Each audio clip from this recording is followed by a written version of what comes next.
There is a sentence that lives inside almost every dissatisfied man, even when he never speaks it out loud. If only my life were different, I would be different.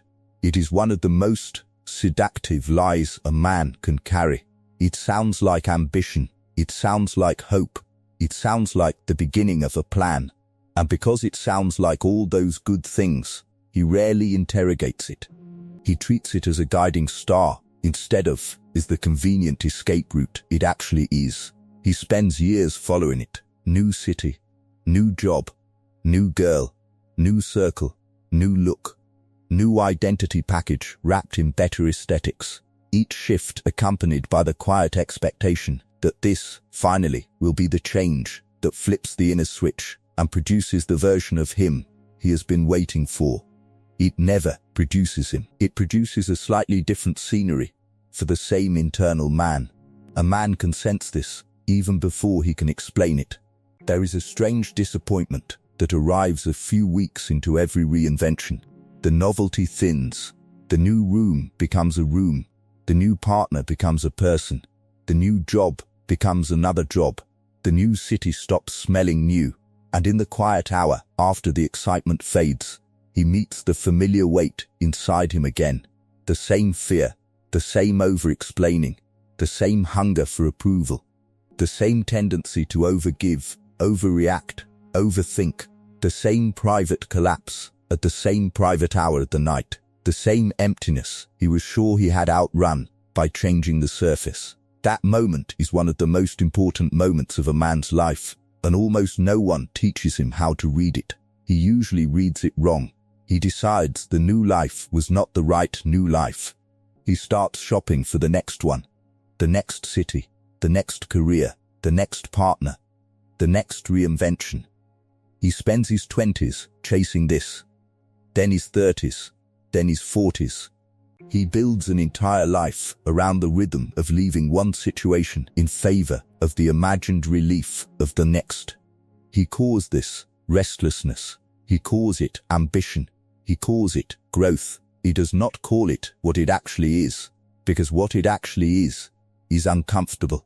It is a man trying to renovate his existence from the outside while leaving the inside untouched. There is a specific man this happens to. He is not weak in any obvious way. He is often very capable. He has read books.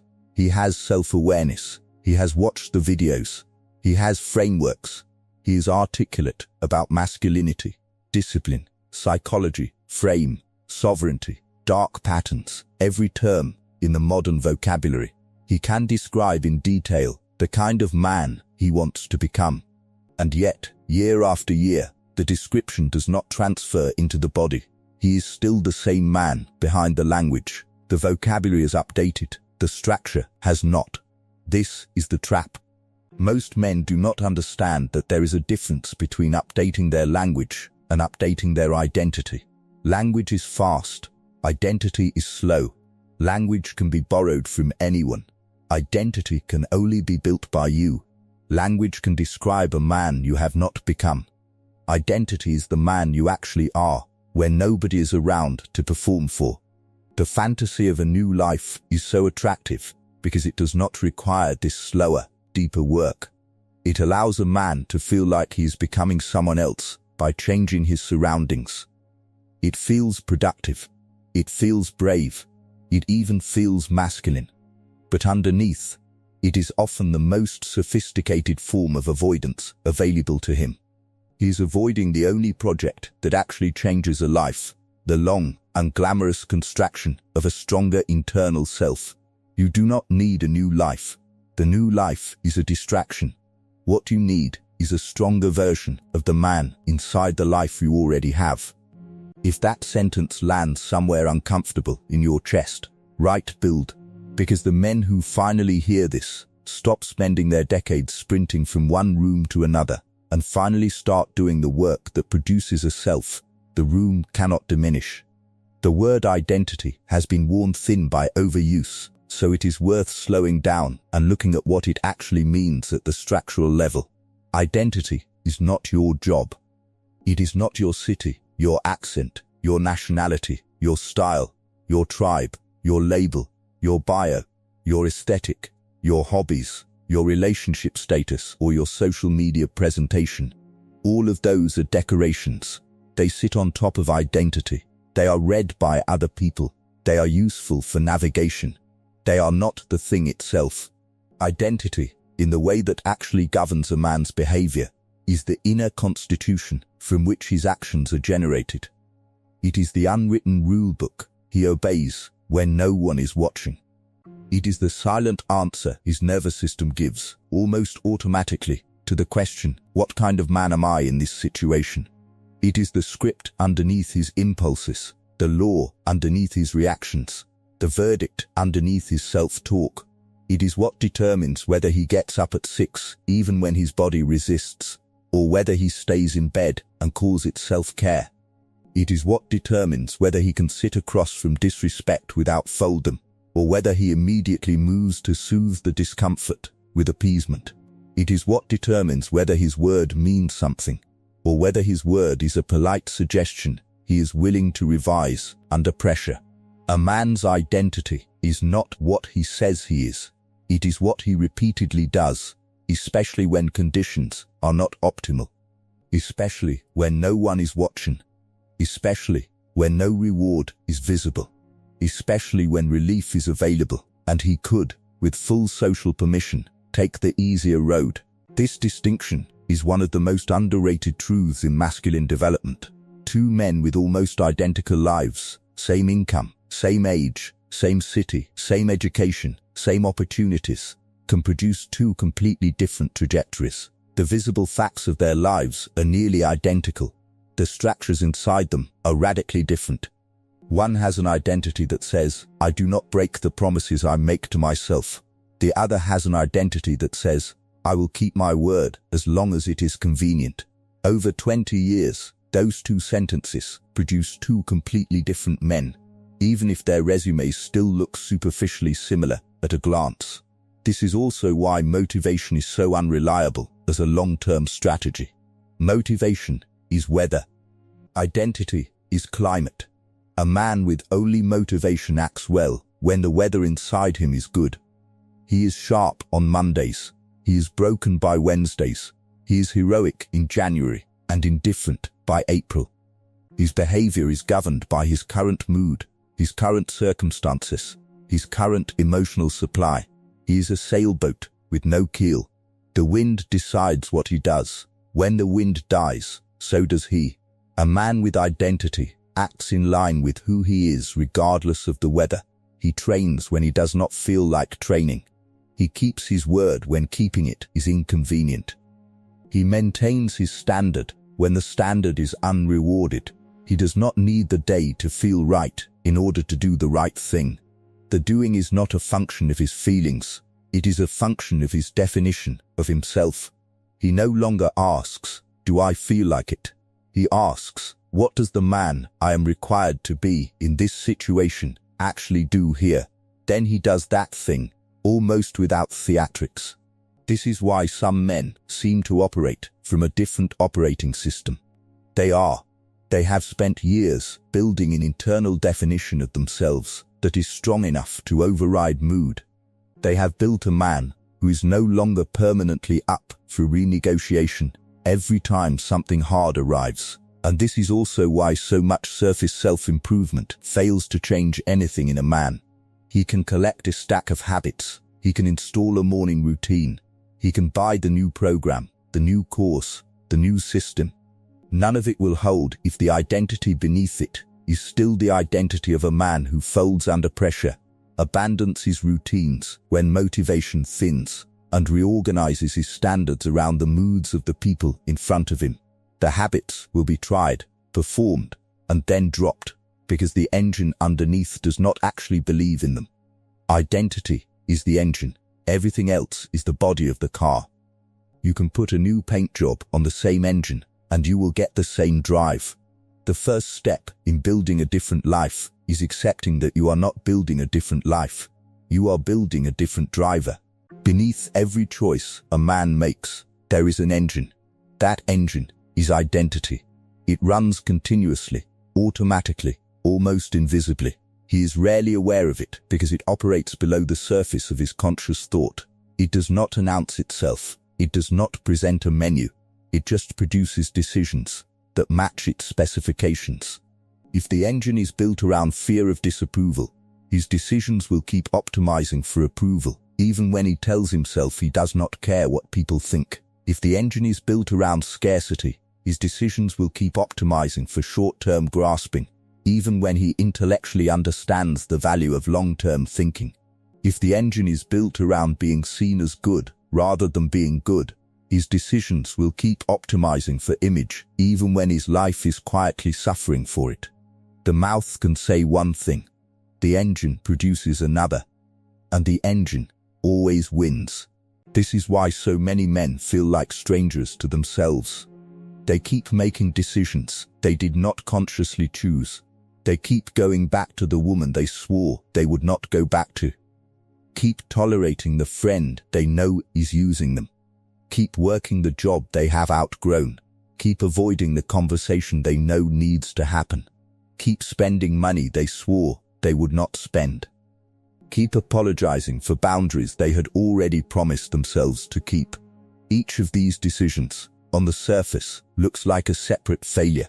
Underneath, they are all generated by the same engine, an identity that has not been updated to match the man's stated intentions. You do not break out of a pattern by trying harder on the surface. You break out of it by changing the engine. The man who keeps drifting back into bad relationships does not need a new dating strategy. He needs an identity that does not interpret loneliness as a moral emergency. The man who keeps overspending does not need a new budgeting app. He needs an identity that does not use consumption as emotional medication.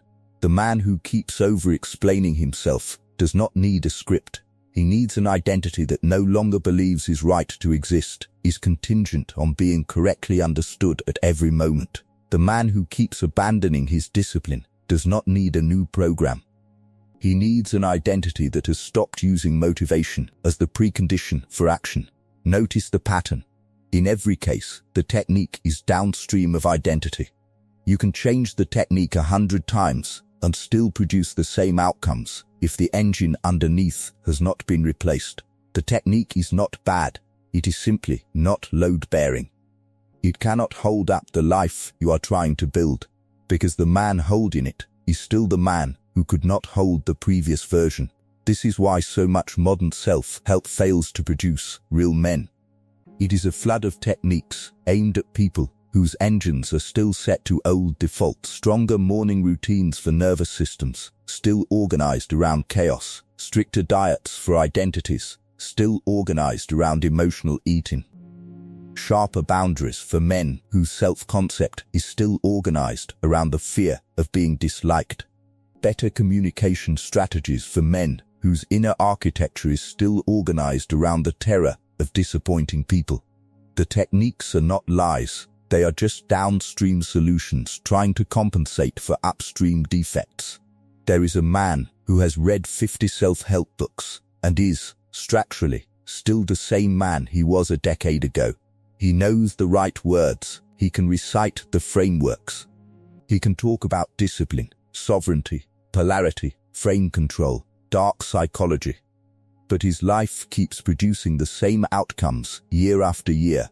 He gets temporarily inspired, applies a few techniques for a week, then drifts back into the patterns he was always going to drift back into. The techniques tried to fit themselves into an internal structure that was not designed to hold them. Identity is not a project of motivation. It is a project of redesign.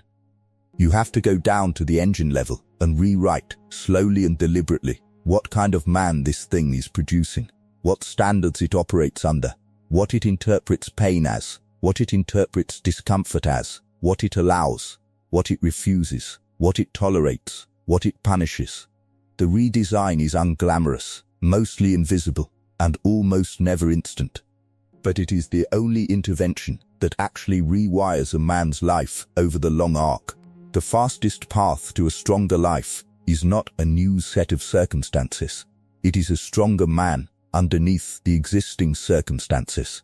When the man strengthens, the circumstances either rise to meet him or fall away. Either way, his life upgrades, not because he chased a new life, but because he became a man whose presence cannot be served by an old one.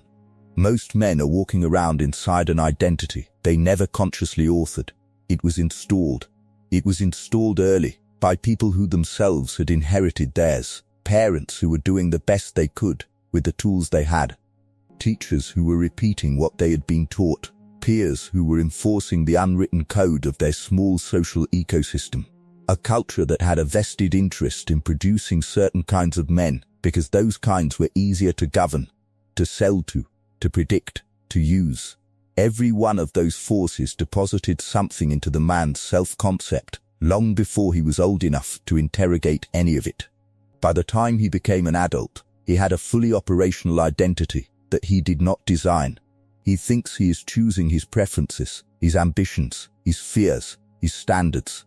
He is largely executing a program that was written by other people, then internalized so deeply it now feels like the bedrock of who he is.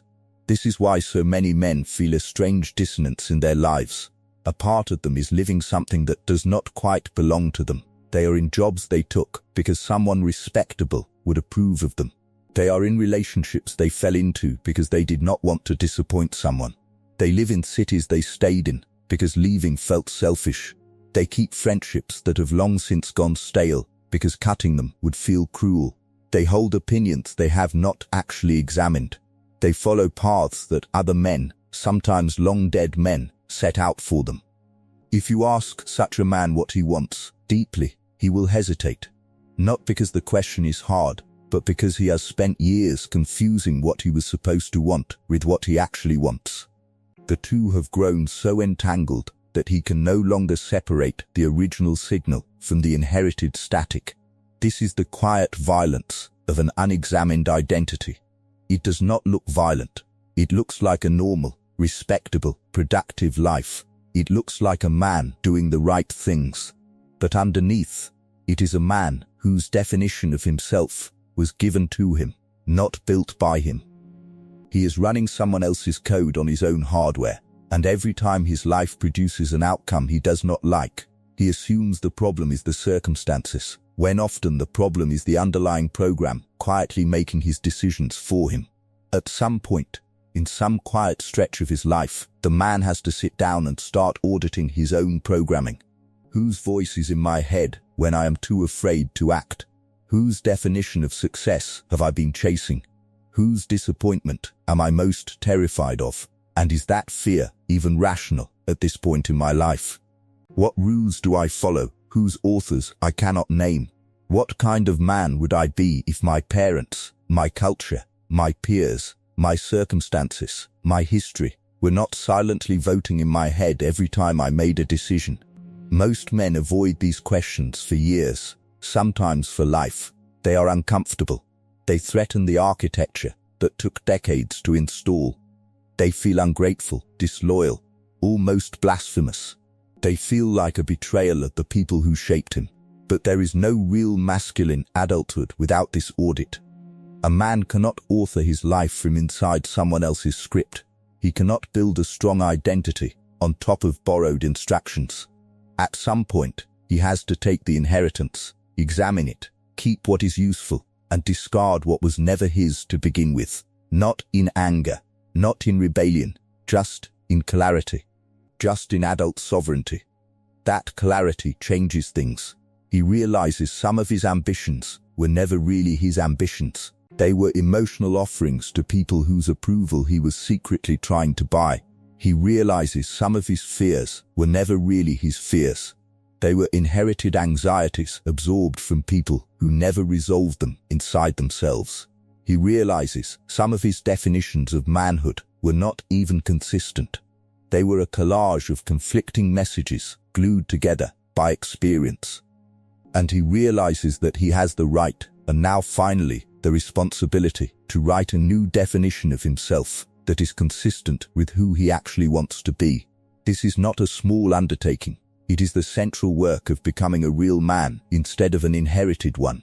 If you can feel an identity inside you that was never quite yours, write, unwind, Because the man who interrogates what was installed in him is the only man who ever truly begins to build himself.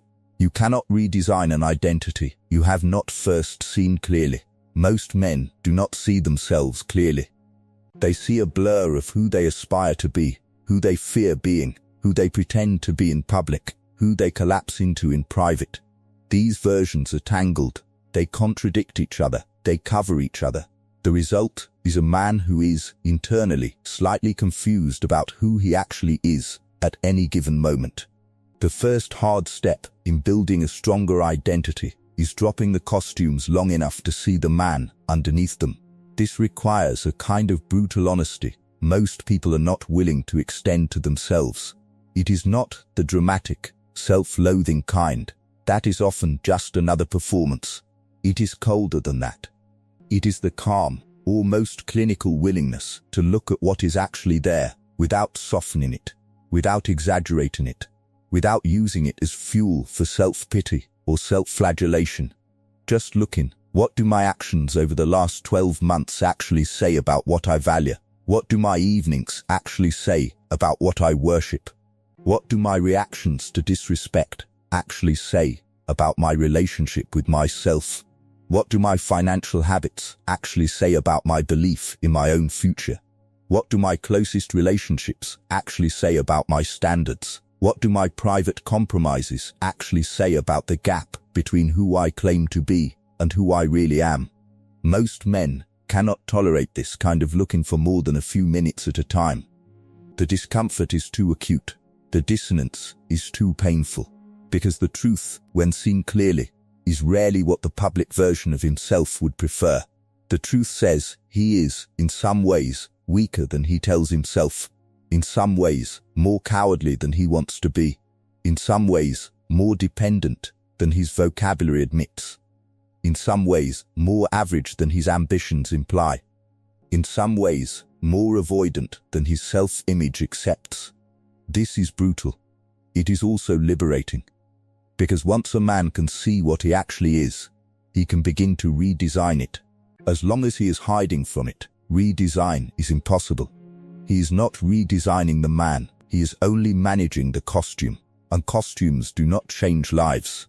There is a man who, after a long stretch of quiet, finally allows himself to sit with a journal and write, in plain language, who he currently is, not who he wants to be, not who he tells people he is, not who his social media represents, not who he is at his best, the actual, average, structural man.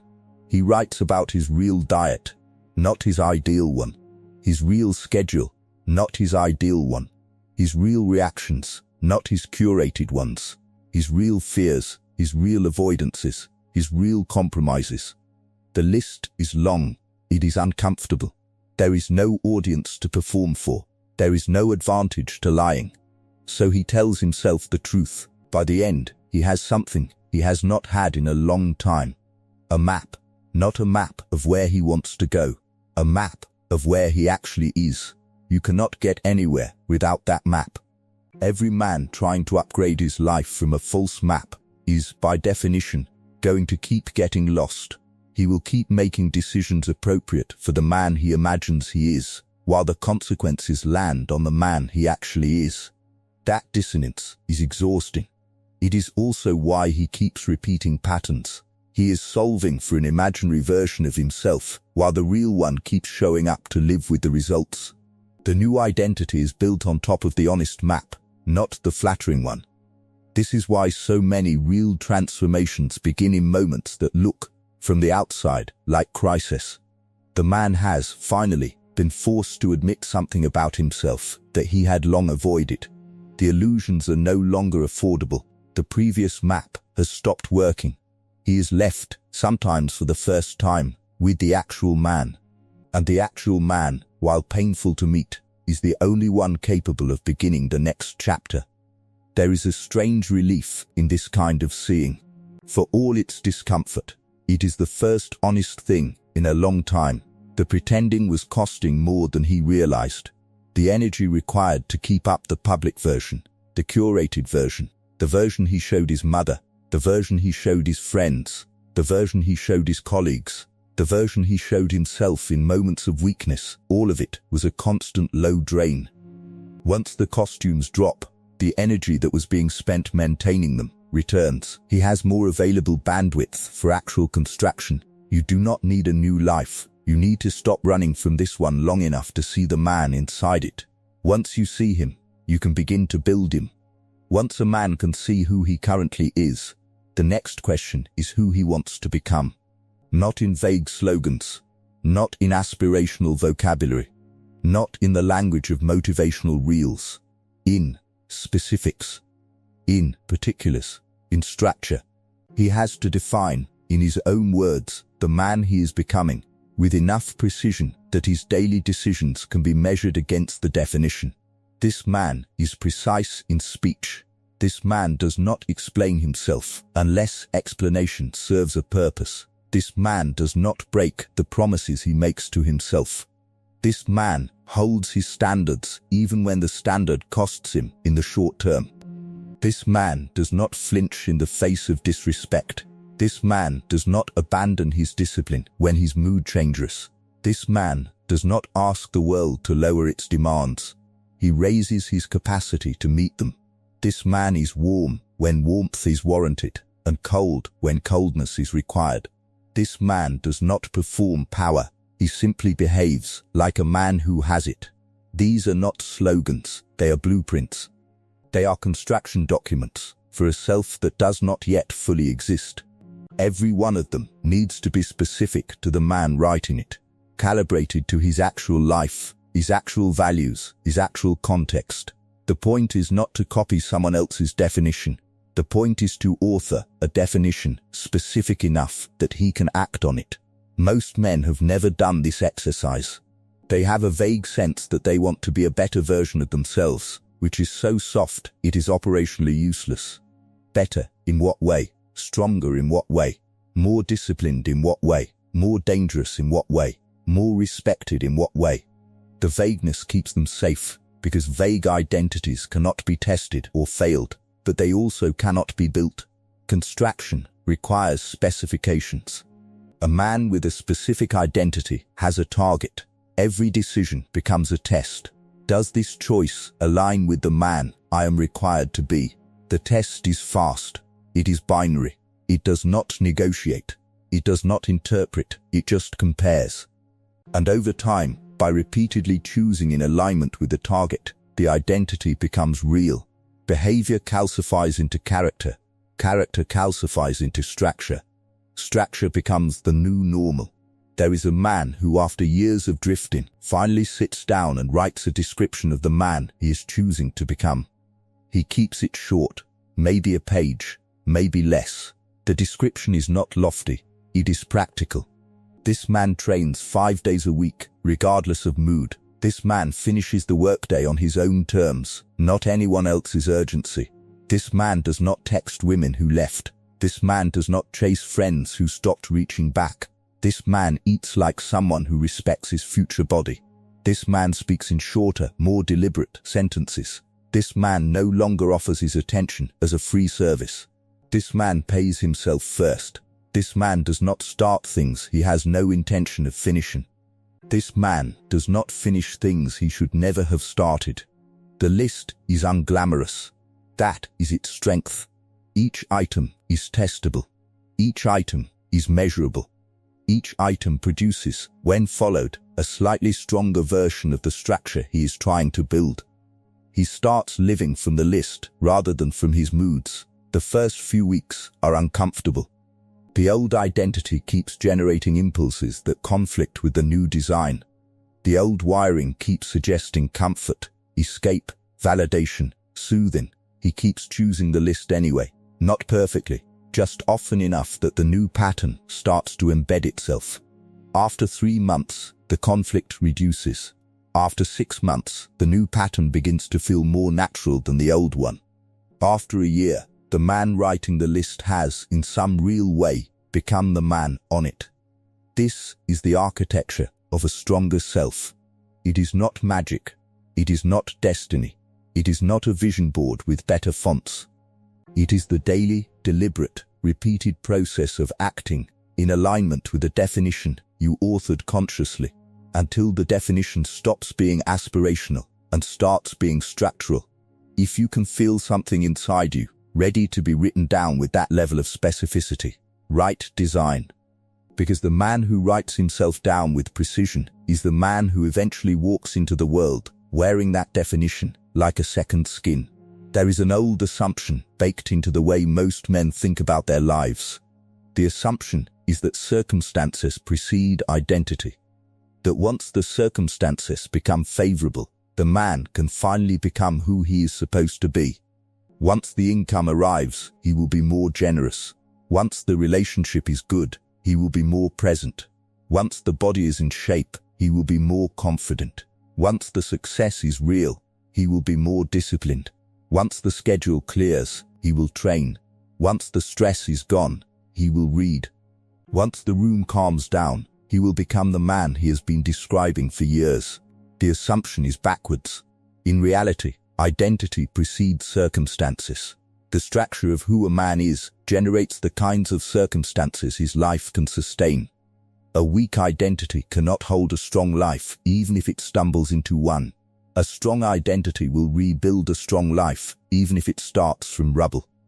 This is why some men win the lottery and dismantle the prize within years, while others lose everything and rebuild quietly over a decade. It is why some men marry their dream partner and erode the relationship through behavior they did not even know they had, while others meet ordinary partners and turn the union into something exceptional through the quality of their presence.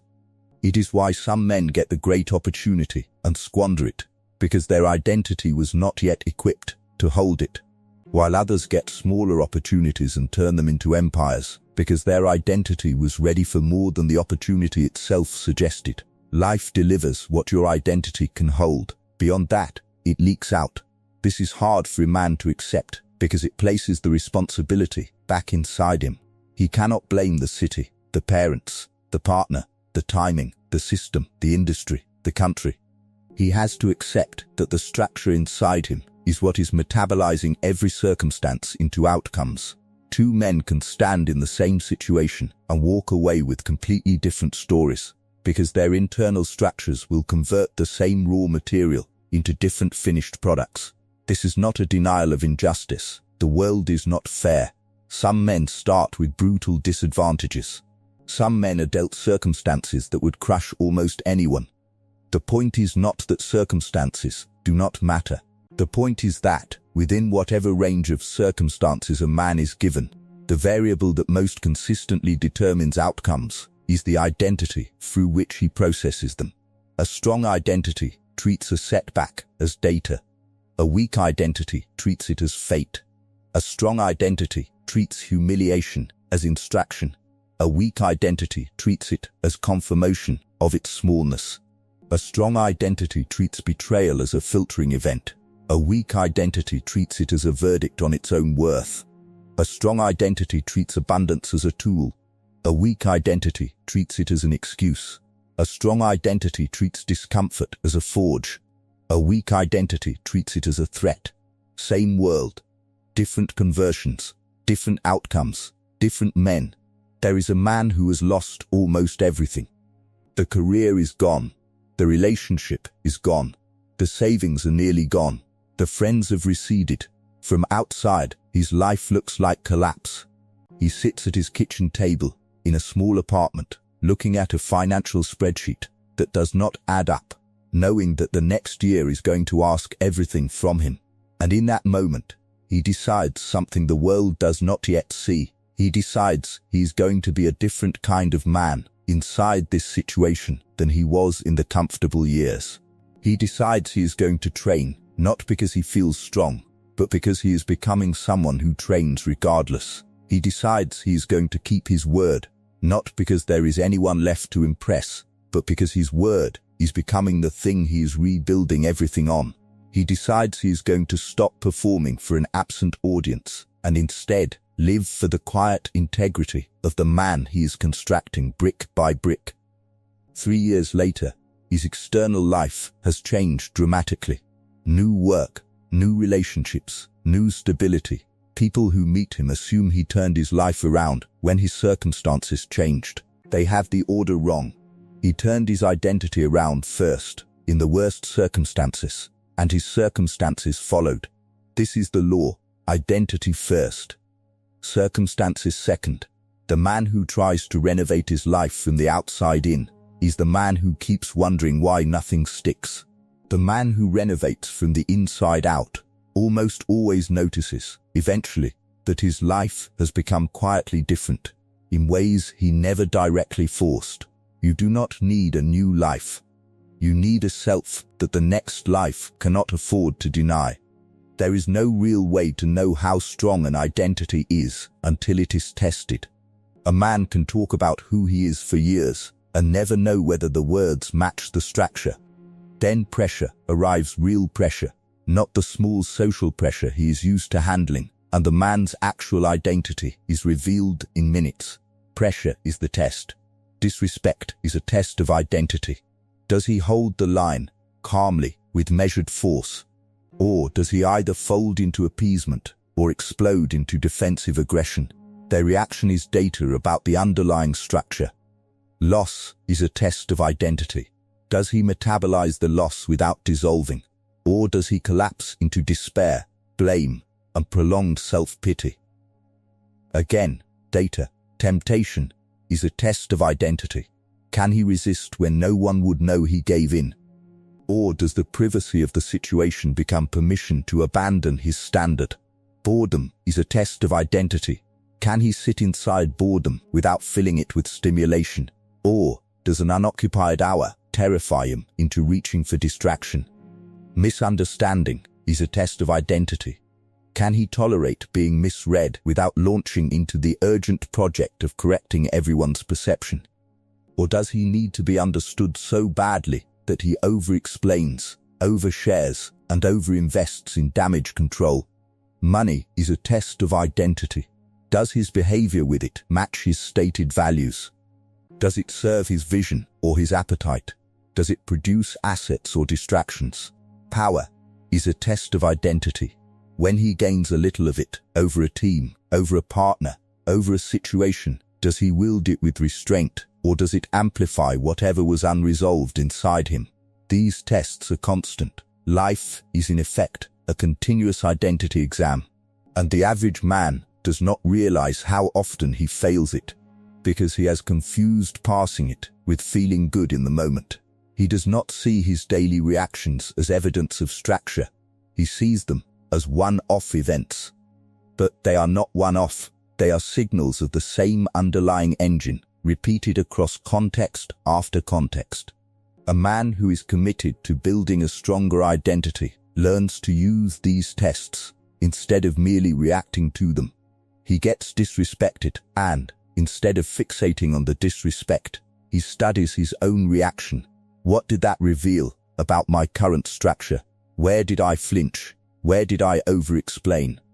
Where did I confirm the disrespect by my response? He files the data and adjusts. He gets tempted and, instead of fixating on the temptation, he studies his own response. What part of me was hungry there? What was that hunger trying to numb or fulfill? Did my behavior align with the man I am becoming, or did it expose a structural weakness? He fails a small commitment to himself and, instead of falling into self-loathing, he uses the failure as diagnostic information. What conditions made me fold? What story did I tell myself to justify it? What would I need to install in my identity so that the next time these conditions appear, the answer is automatic? This is identity work in its mature form. Not motivation, not affirmations, not slogans. Just a man using the constant feedback of pressure to refine the underlying structure that produces his behavior. Over time, the structure tightens. He notices that disrespect lands lighter than it used to. The same words that once would have sent him into a spiral now register as background noise. He notices that temptations he once could not resist no longer have the same gravity. The energy that used to cling to them now floats free. He notices that boredom no longer terrifies him. Misunderstanding no longer destabilizes him. Loss no longer dismantles him. Power does not corrupt him as quickly as it once would have. He has become, in the most literal sense, harder to move. Hardness, in this sense, is not bitterness. It is structural integrity. It is the difference between a building that creaks under any wind and one that holds its shape during a storm. The building is not arrogant. It is just well built. People around it adjust their expectations to its weight. They stop expecting it to bend because it does not bend. This is what a stronger identity feels like from the inside. Not perfection. Not invulnerability. Just less negotiable. Less drifty. Less hijackable. Less easily redirected by every external stimulus. When the pressure tests come, he no longer hopes to pass them. He knows the structure that is responding. He has built it himself. A strange thing happens once a man's identity strengthens. The life he was so eager to escape begins to look different. The job he hated stops looking quite so unbearable because the new man inside it has different boundaries, different standards, different ways of allocating his energy. The relationship he wanted to abandon either improves under the pressure of his new presence or self-eliminates because it cannot survive contact with the new structure. The city he wanted to leave starts revealing aspects he never noticed because he was always looking at it as a problem to escape. The friendships he had nearly written off either deepen or fall away cleanly. In either case, the result is more clarity than the old confusion. This is one of the most undersold rewards of working on identity instead of circumstances. You stop fighting your life and start using it. A weaker identity treats its current life as the enemy. It needs new conditions to feel okay. It is in a permanent war with the present. A stronger identity treats its current life as the field on which it will train and demonstrate the new self. It does not need to escape. It needs to occupy. The job becomes a training ground for discipline. Their relationships become a training ground for boundaries and warmth.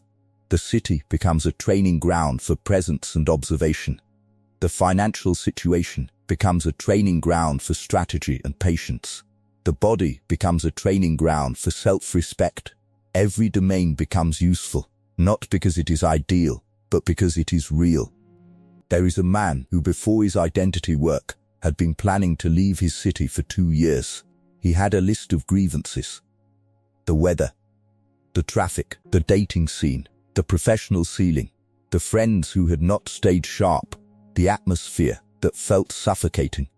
He had convinced himself that nothing real could happen for him there. Then, instead of leaving, he stayed and changed. He installed a stronger standard. He cut the friendships that were draining him. He stopped chasing the wrong woman and started behaving like a man whose attention was earned, not given. He began training seriously. He renegotiated his relationship with his work. He stopped describing the city as a prison and started describing it as a workshop. 6 months later, he looked around and realized the city had not changed. He had. The same streets felt different. The same offices felt different. The same coffee shops felt different. The same evenings felt different. He did not need a new city. He needed a new self. This does not mean he never would have benefited from moving. Some men do need to leave certain environments, certain circles, certain situations. The point is more subtle than that. The point is that the move is much more effective when it is initiated from a stronger identity than from a weaker one. The man who flees from weakness rebuilds the same problems in the new place. The man who departs from strength brings something the new place can actually receive. And often, when the man is finally strong enough to leave well, he discovers he does not need to leave at all. This is the paradox of authentic identity work. The desperation to escape your life softens once you stop being someone the life was crushing. The reasons that once felt unbearable lose some of their bite. Not because the conditions improved on their own, but because the man inside them improved in ways that made the conditions less determinative. You do not need a new life. You need to become a man through whom the current life cannot continue producing the old outcomes. When that happens, the question of staying or leaving stops being a panic. It becomes a calm calculation. Some things will be kept. Some things will be released. Some things will be moved. Some things will simply be rebuilt in place. But all of it will be done from sovereignty, not from flight. If you can feel your relationship with your current life beginning to soften in this way, right, stay or move, but from strength, because the man who acts from strength rarely repeats the same exit, while the man who acts from weakness keeps booking the same flight to the same disappointment in a different airport. There is a quality to a man whose identity has been built from the inside that is hard to fake. He is not loud. He is not bragging. He is not constantly explaining his philosophy or performing his evolution. He carries himself like a man who has already done the work, and that fact does not need to be announced because it is in the way he walks, the way he speaks, the way he handles unimportant events with measured calm. He does not flinch in small situations because his structure has been tested in larger ones. He does not over-celebrate small victories because his identity is no longer hungry in that adolescent way. He does not over-defend small attacks because his sense of self is no longer easily punctured. People feel this in him. They sometimes call it presence. They sometimes call it gravity. They sometimes call it confidence. None of those words quite capture it. What they are responding to is structural integrity. He has been built from the inside, and the building is now visible from the outside. They cannot see the years of private rewriting that produced him. They only see the man, but the man is the product of those years. This is the kind of man whose life finally starts to align with his definition of himself. His work begins to compound because he is no longer abandoning projects midstream every time motivation flags. His relationships begin to deepen because he is no longer requiring them to fill structural holes inside him. His body begins to align with his self-respect because his self-respect is no longer dependent on a particular mirror. His money begins to organize itself because his decisions are no longer governed by short-term appetite. His attention sharpens because it is no longer scattered across 100 forms of escape. His voice changes because it is now coming from a man, not from a boy still trying to be liked. And, perhaps most importantly, his suffering changes. He still suffers. He is not a robot. Pain still arrives. Loss still cuts. Disappointment still lands. But the suffering is no longer destabilizing in the way it used to be, because his identity is no longer fragile enough to be shattered by any single event. He has built a structure inside himself that can absorb storms without collapse. He has, in a sense, become his own home in a way no external arrangement could ever have provided. This is what is being offered when you give up the fantasy of needing a new life. You give up a small magical hope that conditions will save you, and you gain something far more valuable. You gain the responsibility, and therefore the power, of building a self that is no longer governed by conditions. You gain the chance to become a man who has, finally, stopped outsourcing his interior to his exterior. You gain a kind of internal sovereignty that cannot be stripped away by any city, any partner, any boss, any market, any unexpected turn of fate. The man with this kind of identity does not need much. He does not need a particular city to be okay. He can build a life of meaning in many of them. He does not need a particular partner to feel whole. He can love deeply because he is not depending on the love to complete him. He does not need a particular job to feel useful. He brings usefulness with him into whatever he does. He does not need a particular era to thrive. He metabolizes whatever season of history he finds himself in. He does not need a particular set of circumstances to be himself, because his self has been built independent of circumstances. This is the deepest meaning of you don't need a new life, you need a stronger identity. It is not a slogan against ambition. It is not a refusal of change. It is not a justification for staying stuck. It is a redirection of energy. The energy that was going outward, into the constant project of changing conditions, is gently turned inward, into the more durable project of changing the man who is going to experience whatever conditions come. You can still move cities. You can still leave the job. You can still end the relationship. You can still pursue ambitious external transformations. None of that is forbidden. The point is that those changes will produce far more and cost far less when they are pursued from a stronger identity than from a desperate one. The strong man's moves are clean. The weak man's moves are reactive. Same actions on paper, completely different outcomes in reality. So the next time you feel that ache for a new life rising in you, and it will rise, because it rises in every man at some point, do not immediately reach for the moving boxes, the resignation letter, the bold reinvention. Sit with it. Let the ache reveal what it is really pointing at. Almost always, when you trace it down honestly, you will find that the ache is not for a new city, a new job, a new partner, a new identity package. The ache is for a stronger version of yourself than the one currently inhabiting your life. That ache is good. That ache is correct. That ache is the signal that something inside you is ready to grow. But the only way to honor the ache properly is to follow it inward, not outward. You are not behind. You are not late. You are not stuck. You are simply being asked by your own life to become someone the current circumstances cannot continue to disrespect. That request will not be answered by a new geography. It will be answered slowly, deliberately, almost invisibly, by the construction of a man who is no longer interchangeable with the one currently in the chair. You do not need a new life. You need a stronger identity. Build that, and you will discover something most men never get to discover, that the life you almost abandoned in panic was in fact only waiting for you to grow large enough to inhabit it correctly, and the lives that come after this one, however many or few, will not be escapes.